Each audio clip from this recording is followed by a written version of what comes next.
Welcome to the Cobcast, where we uncover the truth, ignite your mindset, and explore the realms of health, wealth, and conscious living. Join me in exploring the hidden secrets of the world, unraveling the mysteries of cryptocurrency, and also cultivating a mindset for financial health. I'm your host, Chris O'Brien, reminding you that when in doubt, it's time to zoom out and see the bigger picture. So get ready for an uplifting experience to help you come out better. Welcome back to the Cobcast. I'm your host, Chris O'Brien. This is episode 16. We're going to be deep diving into the world of hydration. This is going to be a come out hydrated episode, part one of episode 16. We're probably going to have multiple parts, and we're going to dive deep into the world of water, certain types of water. What water should we be drinking? Healing waters found around the world. What is electrolyzed reduced water? Who is Enagic? As you guys can see here right on my t-shirt, how has water impacted my life? All the amazing benefits and uses that water can be used, and also its relevancy to our financial system and financial terms like liquidity, cash flow, freezing of assets, banks, currency, and bridging the world where water can really be applied in any avenue, any specter, any industry, any method, whether it is in physical, mental, emotional, spiritual, or financial pillars, and so much more. So this is the Come Out Hydrated episode. I'm excited to dive in. This is, like I said, going to be part one of many, and I'm excited to really share the truth about water in so many different ways. So let's dive in first. And like I said, always subscribe, like, leave a comment, whatever you feel called to do, 5-star rating, you name it. And share this on behalf of you and making sure this gets out to the world, because there's so much misinformation, so much manipulation, and things that have been kept from humanity, the truth. And this episode specifically, we're going to be diving deep and really talking about also a story that actually suppressed a very, very powerful type of technology regarding water and how it has been kept from the masses, but yet it's taken almost 50 years, decades, a whole century since this really occurred for you even to hear about it today, maybe for the first time. So get comfortable, have a sip of water, relax, take a deep breath. Maybe you've had a long day whenever you're getting to this episode, but I pray you're just here with me now for however long this is going to flow, and to really receive everything that I want to pour into you, pun intended. So when it comes to water and hydration, it's important really to start with the basics, and that majority of this planet is covered in water, 70% or more. And you have the rivers, the streams, the lakes, the glaciers. We are living on a water planet, where most of the surface area of this earth is covered in some type of water: fresh water, salt water, glacier water, different phases of water. We have our water cycle, right, where the water precipitates down, gets recycled through the earth, back up, and then goes through the clouds. And you have that whole water cycle process, a whole death and rebirth cycle that keeps energy and humanity growing and flowing. Because without water, how much life can be had? You don't see too many things able to thrive and live in the desert, just like you don't see too many people healthy and with vitality when their internal world is so dry, inflamed, acidic, and barren. So there's a lot of correlation that right off the bat we can start connecting with when it comes to water inside of us and water outside of us. Now, let's kind of go back in history a little bit, not too far, but at least to a time where maybe more people, before industrialization, before man-made things were created, and plastic water bottles and agricultural runoffs and dams and redirection of streams and ocean currents and whatever that might entail, is we have to look at, how was water originally created for us to consume? How was it originally intended before pollution, before chemical contamination, for desalination, before filtration, and all of these aspects that we've done to distort and manipulate the structure, energy, frequency, and phase of water, as there's 4 phases, but we'll mention that later on. So we have to look at some of the healthiest water in the world. One is clean of contaminants. Remember, before industrialization, before chemtrails, at runoffs, and all sorts of other things that we're putting into our system, in our water systems, we had clean water. There is plenty of water on this earth that is not contaminated or polluted. So not only do we have the clean water, also there's certain properties in water. And this starts where it gets to get a little bit interesting, with so many people's emphasis on filtration and filtration only. That is a great start on your water journey, right? No one wants to drink contaminated water. That's why a lot of us don't drink tap water. A lot of us are now starting to filter our water and find better filters for our water. But what if there was something after filtration that had just, if not the same as importance and more benefit long term then filtration. Now you look to something called ionization, right? I'm going to leave that term here for later. Ionization, electrolysis, and what that actually means and what is occurring in the water, because it does mimic Mother Nature's cycle. We have an ionosphere. We have lightning that is constantly striking this planet, creating a negative charge, and you have incoherence with the Schumann resonance, which is the heartbeat of the earth, these different things and principles in the scientific community that show us that water is very, very powerful. Water is a solvent. It can be a hydration. It can be a vehicle. It can be a solution. It can be used in an alkaline sense, an acidic sense, in a neutral sense. It can have electrons present and electrons absent. There's many, many different properties and components. So with these waters that are around the world naturally, that are originally there since the beginning of time, full of these properties, where people like in Lourdes, France, or Northern now Germany, the Hunza Valley in Pakistan, you could actually go to these actual springs. You know, they call it the Fountain of Youth. They call it living water, Zamzam water, the Holy Grail, the elixir of life. And in these parts around the world that have been there for a long, long time, depending on how far the research you decide to do, is that there's certain properties in this water that make it so unique. Not only is it filtered, not only is it mineralized through the streams and the rocks that it picks up and coming up from Earth's crust, the natural source, not from some man-made manipulated machine or processing facility, fresh from the Earth's crust, this either a hot spring or a natural spring, which people talk about drinking spring water, yet not all spring water is the same. There are therapeutic properties in there that are very beneficial to the human body. Now, if you want to look up somebody who studied this extensively, his name is Dr. Patrick Flanagan. He actually spent some time in the Hunza Valley in Pakistan. And there is a tribe of people, the Hunza people, that tend to apparently live over 110, 120 years old on average. Can you imagine? Our average rate of I think our average longevity or lifespan in the US for men is down to 68, 69 years old, 72. Don't quote me on it, double check, but pretty low compared to another 50 plus years like the Hunza Valley. Now, what's so unique there is, well, they eat real food, minimal processed, all whole foods. They don't eat as much as we do. There's no sugars or excess, chemicals or preservatives. So their food is as close to God as you possibly can get. They have clean air. They live in the mountain range, so obviously clean ionized air away from pollution and any type of contaminants that they inhale.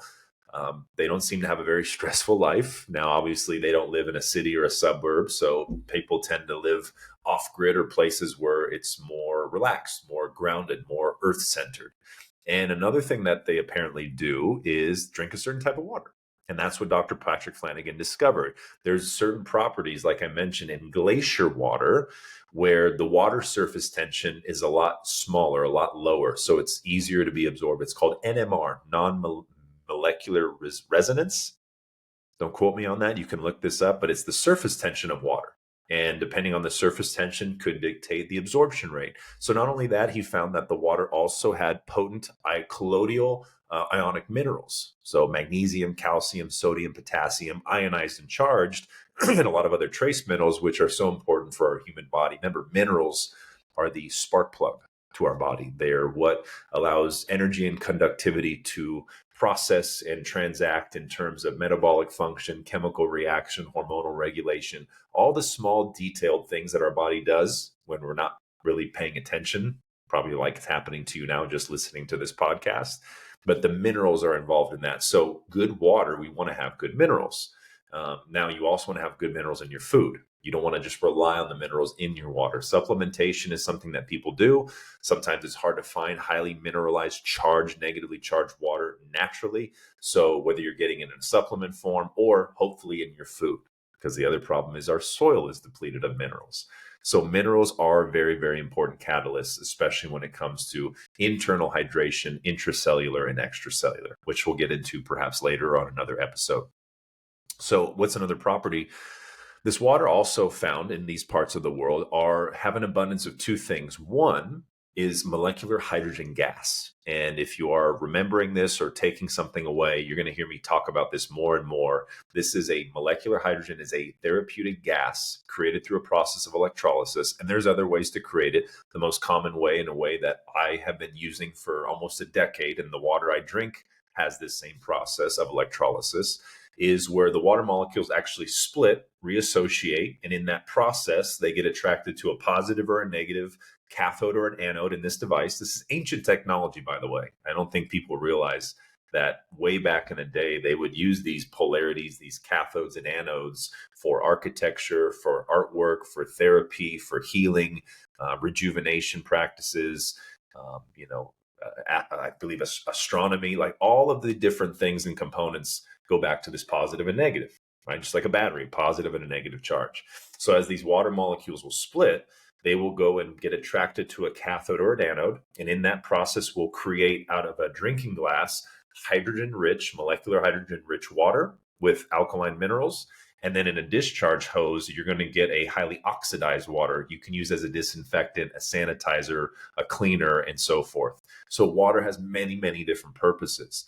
So what he was discovering and what became more mainstream throughout the world over time and now is being heavily studied is that this molecular hydrogen gas is very, very therapeutic. It's the smallest element, right, in the universe. Hydrogen is found in everything. Yet, due to a toxic lifestyle, a stressful lifestyle, poor diet, poor food, poor supplementation, blue light exposure, lack of sunlight, lack of movement, stagnant lymph, I can go on and on and on and on. A lot of these things and a lot of these precursors are going to create a reduction in our ability to reduce the buildup of free radicals, which we need antioxidants. So molecular hydrogen is a powerful antioxidant.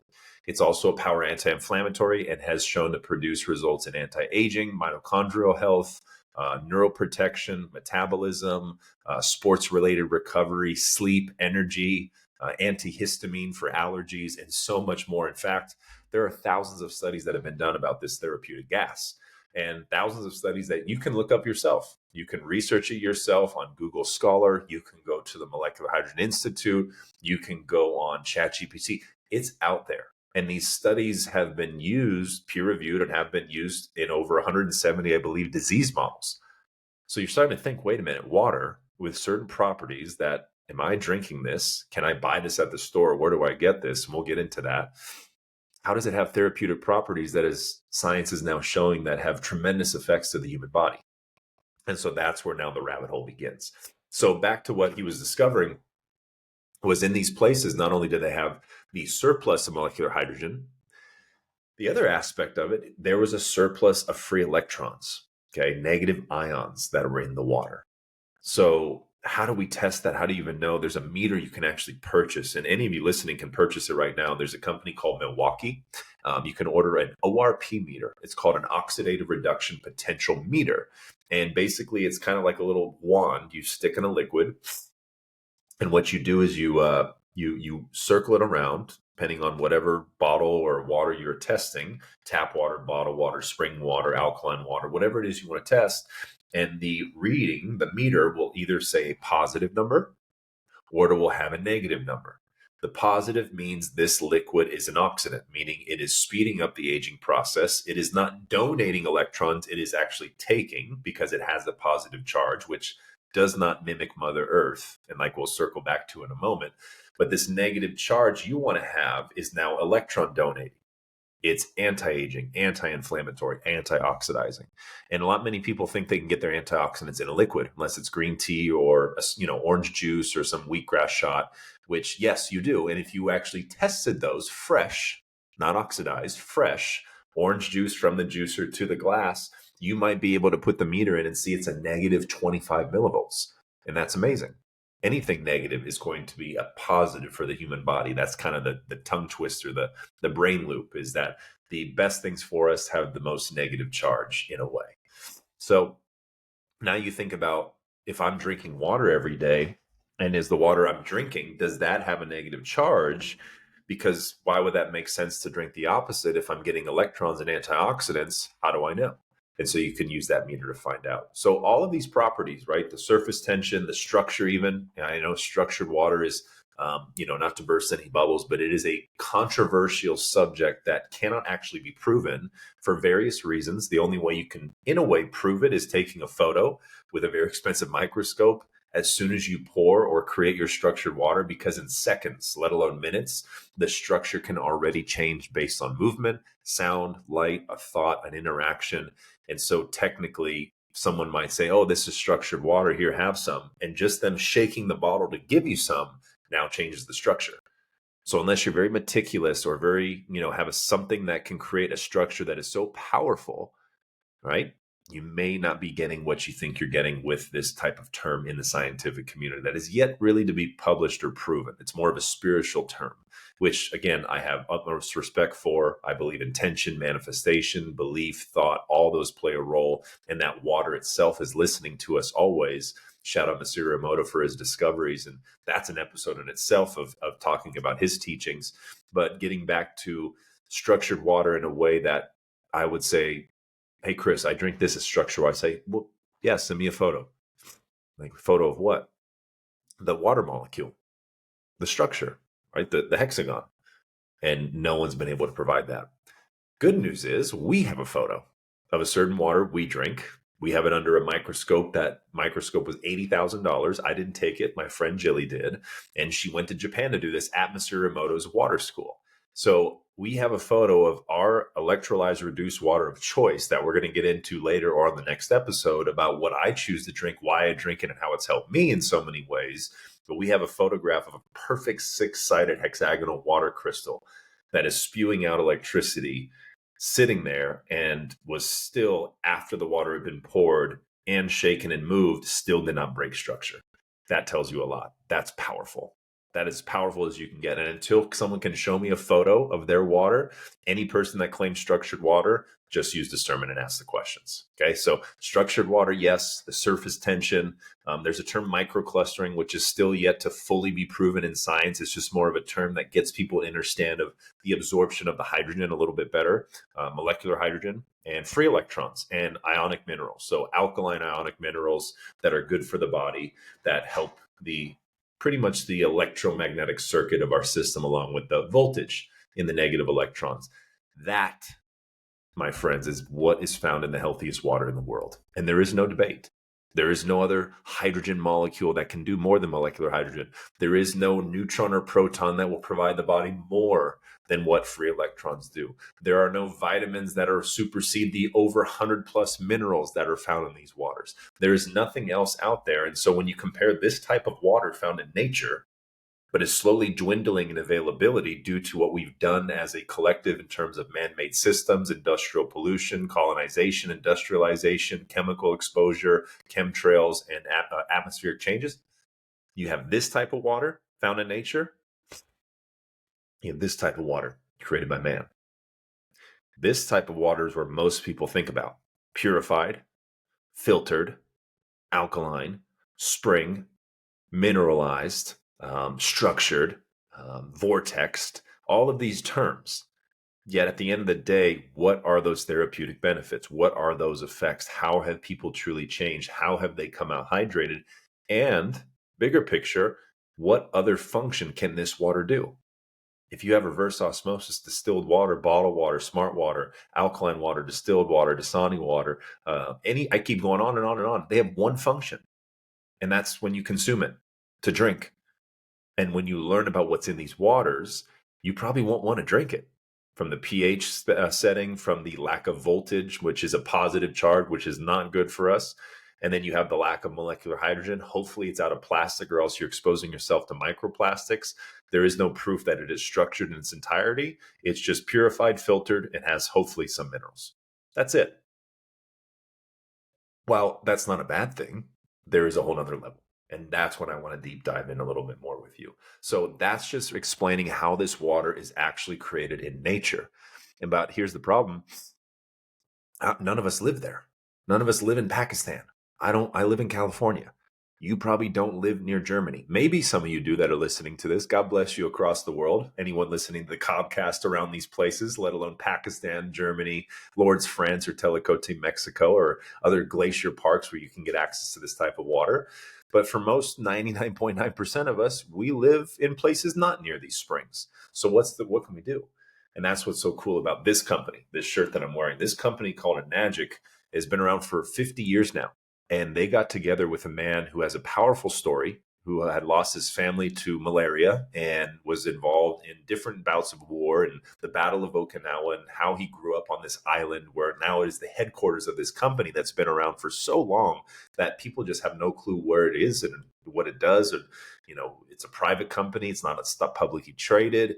There's no board of it. It's really close-knit family grouped company that creates medical grade devices because they wanted to mimic the healing waters of the world. You think about that? That's incredible. Imagine not being able to get these things in our home, but then meeting someone or finding a vision, finding a company, finding a purpose that found a way to create something that you can have right in your kitchen, sitting right next to your sink, hooked up to your tap, easily maintenance, easily cleaned, multiple uses, 7 types of water it produces with 50 to 100 uses. And it's literally like you have a fountain of youth right on your kitchen counter. That's what's so crazy. And so this company, Enagic, built these machines. Originally, this technology was getting pioneered in the early 1900s. And that's what I'm going to go into my story here in a moment and talk about this greatest story that was never told related to our water system. So let's go back and have a little history lesson, shall we? So back in the 1900s, and I've been very loud about this for a minute, in the early 1900s, in 1910 specifically, there's a Flexner Report done. And at the time, a lot of the medicine that was being practiced was different than the medicine today that is being practiced. It was more holistic focused. They were actually using homeopathy, herbalism, sound healing, different components that were having tremendous effects on people. Now, what happened was a group got together, headed by the Rockefellers, Andrew Carnegie, Flexner, and a couple others. And they created task force teams where they went out and started investigating and started questioning these medical universities, these institutions, these offices and practices that were helping people. However, they were helping so many people get better that there was no business model. And that's not good, right? Because what? A patient cured is a customer lost. So they had to make sure something maintains and keeps going for a profitable business model that is still literally making billions, if not trillions of dollars today, called Big Pharma.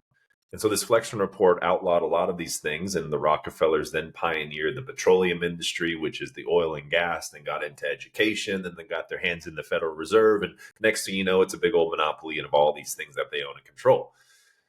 So after the Flexner Report, which got rid of this holistic health modality, got rid of ways to prevent people from getting better, you have a world in which on the other side of the world was a different reality. Eastern medicine, things that are recovering, things that were preventative and proactive and using natural remedies. And here in the Western world started getting away from that. So we focus now on petro, oil-based. Now, if you connect the dots and you know about plastic water bottles and how big of a monopoly that is, plastic is created by what? Oil. So now you start to compare and contrast, and you now start to create that correlation between the Rockefellers outlawing holistic health, bringing in pharmaceuticals, which are heavily based on petro and other chemicals and synthetics that really the body cannot break down, probably the worst thing to put in your system. And then you have it bridging into this monopoly of plastic water bottles, which now you see as a massive multi-billion-dollar industry where people are literally realizing they're consuming a credit card of plastic a week drinking this stuff. And so it's a tale of both worlds, waking up to big pharma, waking up to plastic water bottles. Then you throw in pesticides, chemical contaminants. You have tainted supplements, fake food, chemtrails in the sky, inflated currency, 5G, blue light, Wi-Fi networks. And it's like everything's being thrown at us to make us sick, tired, stressed, weak, and angry. So what happened, right? So here's what started to get a little bit crazier. Just less than 10 years after the Flexner Report was created, I think it was in the 1918s, World War I was going near, and there was some speculation, and the Rockefellers were looking at methods for healthcare and pharmaceutical and whatnot. And they came across a study, or they came across a field of military surgeons that were investigating a certain type of technology. And this is where it gets a little crazy. This technology was called electrolytic water technology. Electrolyzed reduced water, technically the scientific term of the output and what it produces. And this water was helping many people. And instead of diving deeper or exploring it, you would think, right, people in power, people that want to help us, hopefully have our best interests at heart and the government and the pharmaceutical industries and these corporations that started to manifest and become real. This was before I was born. Even my parents were born. It's like where my grandparents growing up. And you have this industry and this system where instead of focusing and exploring this successful water technology, right? Go figure, they went and focused on automotive industry, NASA, space engineering, and now you have the automotive system, being birthed with General Ford or Ford and General Motors, Chevy, and all of that. And then the ERW was pushed to the side. So decades go by. No one knows about any of this stuff happening. Mainstream is barely sharing this at all. No doctors are being notified. There was no discovery and publication, yet places in the rest of the world started catching on and America started falling behind. Well, years go by, and in the 1950s, a country called Japan, many of you know, is now one of the healthiest countries in the world. They live sometimes the longest of all countries. They're very smart, high literacy rate, mortality, and so forth, that they adopted something called a new preventative system.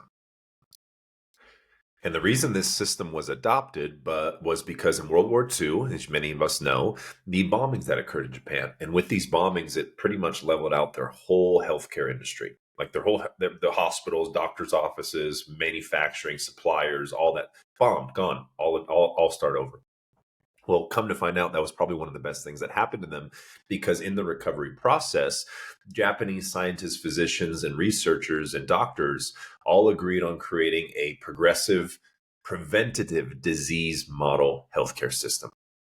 Think about that. Here in the US, Big Pharma pretty much does the opposite, where we wait until you have an issue, then give you a pill to suppress the symptom without getting at the root cause. In other countries like Japan, it was, hey, let's find the root cause, help you with a protocol, a lifestyle, a tweaks, things you can do so you can get better so you don't have to come visit me again. Totally two different worlds. And what's crazy about all of this full circle is in this pursuit, when you're looking for preventative measures, remember, all of us drink water every single day. What do you think these doctors, scientists, physicians, researchers, and agencies came across? Electrolyzed reduced water, electrolytic water technology. And you can look all this up. You'll have to dig, you'll have to find, because this stuff is hard to find. It's taken me years and years, probably close to 10 years, to be able to put all this information together in just a few podcast episodes that makes it tangible, understandable, where you can actually connect these dots yourself. But as always, don't believe me. Do your own research, check your own dots, or cross your T's, dot your I's, check your own sources, question it, argue with it. By all means, that's the beautiful part of this world we live in, is we can all share our lens, come together, collaborate, debate, conversate, argue, disagree, but also at the end of the day, realize we're all on the same team. We all want the best for each other. So what they did was they discovered this and they started to implement it. And just relatively quickly over the years, they started seeing miraculous changes and beautiful therapeutic benefits with their patients. And it was helping tremendously with gastrointestinal health issues.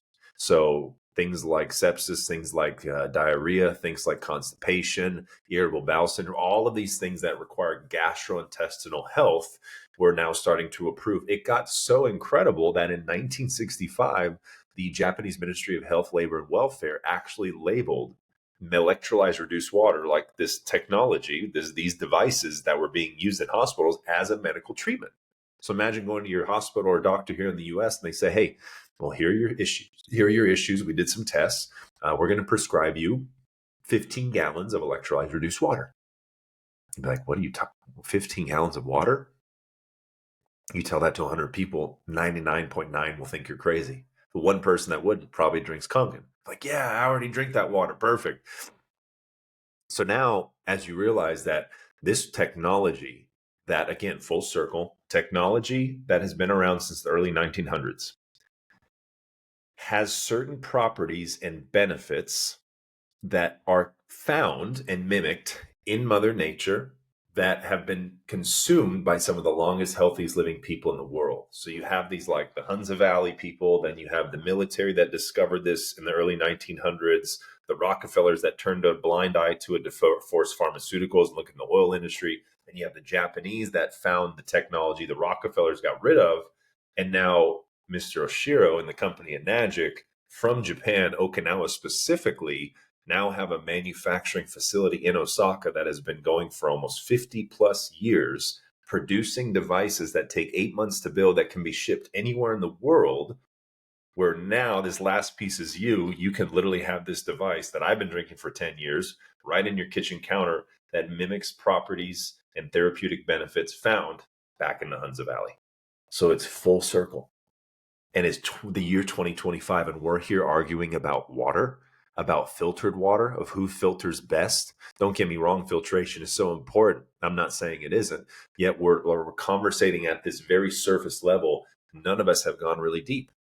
We haven't gone deeper into the science of water. We're finally starting to uncover the fourth phase of water, the easy water zone, the exclusion zone water that is negatively charged. There's that term again, because water comes in liquids, solid, gas, and plasma. Four phases of water. We are water beings. 99% of the water molecules in our body are made up of water. And so you start to see this correlation. And so that's why I wanted to start on this first episode of this Come Out Hydrated series and really give you the full picture, not just talk about a certain type of water or, hey, you got to go drink this water or every other water's bad or acidic. It's not about that. We're all on the same team. We all want the best for each other. It's just what I'm noticing more and more on social media, on the internet, is a lot of misinformation of people that really don't take time to research, don't take time to learn, are very stuck in their own ways, have a linear perspective when it comes to water education, and probably most likely are promoting or pushing another product that doesn't have these therapeutic benefits or features and are very linear in terms of use and application. So I'm here just to open and pry all that open and give you about 20 other perspectives about what it is, what water is, what it can do, how it can be a slow form of poison, tainted, radiated, toxic, contaminated water, or a very slow form of medicine. Minerals, structure, molecular hydrogen, negative charge, naturally alkaline due to the hydrogen content, and absorbing that into the system, which now will make everything better because that's the building blocks of our body. We are made up of water. I talk about it like this. We have a body, we have an organism, and then in our organism, we have systems. Our systems are made of organs. Those organs are made of tissue and fascia. That tissue and fascia is made up of cells. Now you're getting into the cellular world, and the cells are made up of molecules. And within those molecules encircling them are those atoms, the subatomic elements, protons and neutrons and electrons. So when you think about it, most of our healthcare system is what? Superficial. It's based on what is at the top. It's based on whatever you can see. It's based on the heart rate or the blood pressure or what's in your eyes or, hey, breathe, let's hear your lungs. So they're getting to the organism, the system, and the organs. But when was the last time Western medicine ever went deeper? They're not going to, because that's where the truth is. That's where the healing is, the mitochondrial health, the cellular communication, the balance of minerals or potassium and sodium in your internal and extracellular fluids. It's the health of your nucleus that holds your DNA. And they say epigenetics is a real thing. It's the molecules that are in these cells that are mostly water, but what kind of water? And then it's the getting into the technological world at the subatomic level. You have protons, neutrons, and electrons. Yet the world that we live in, with all the Wi-Fi, the non-native EMF, the pollution, the electric smog, they call it, the radiation that comes from our phones and cell phone towers and laptops and Bluetooth headphones and Wi-Fi, is now affecting us at a quantum level, a level we cannot see due to the invisible light spectrum. And so we have to start realizing that health can be simple, and it also can be so in depth and so amazing. We've gotten so stuck on the left brain conception of, hey, if science doesn't prove it, it's not good for us. We've boxed ourselves in instead of broken onto the box and think outside the box to the right brain look of holistic health. How does nature heal? How does an animal heal? Right? How does the water cycle work? How do we correlate the water cycle to our bodies? How do we correlate the way the trees take in a CO2 and get rid of oxygen, where we take in oxygen and get rid of CO2? How do we correlate that the microbiome in our soil is going to dictate how healthy food is, and our microbiome in our gut is going to dictate how well we digest that food? And how can we correlate the minerals in the ocean are 90+% identical to the minerals in our blood? And I can go on from salt, proteins, amino acids, our capillaries, lymphatic system. It's so crazy to think that when God created us, he made us in the image of himself. But we were made in the image of man. God, we were made in the image of God. But really, what did that mean? And with so much science coming out, we can get lost in it. We can put people on pedestals, social media influencers, and take their word for it. But really look deeper at this agenda. Look deeper at the narrative. Look deeper at the facts. Look deeper at the results, the credibility, the science. Because I'm coming from 50 plus years of research that I've been putting together over the time in which this water has been shared with the world. And I've been sharing 10 plus years of personal experience and learning how to truly come out hydrated in so many different ways. So it is imperative to know how the body works, how much of our body is truly water. And probably the last thing that I am going to share here on this episode first, just so you can grasp this, we're really giving you a foundation before we get deeper and deeper into it, is that our body, right? The cells of our body have some type of charge. And now Dr. Jerry Tennant, which you can look up, he discovered that, he wrote a handbook, like a 500-page handbook. He discovered that healing is voltage. And before I dive into that briefly here in the scientific terms and simplifying it, think of it this way.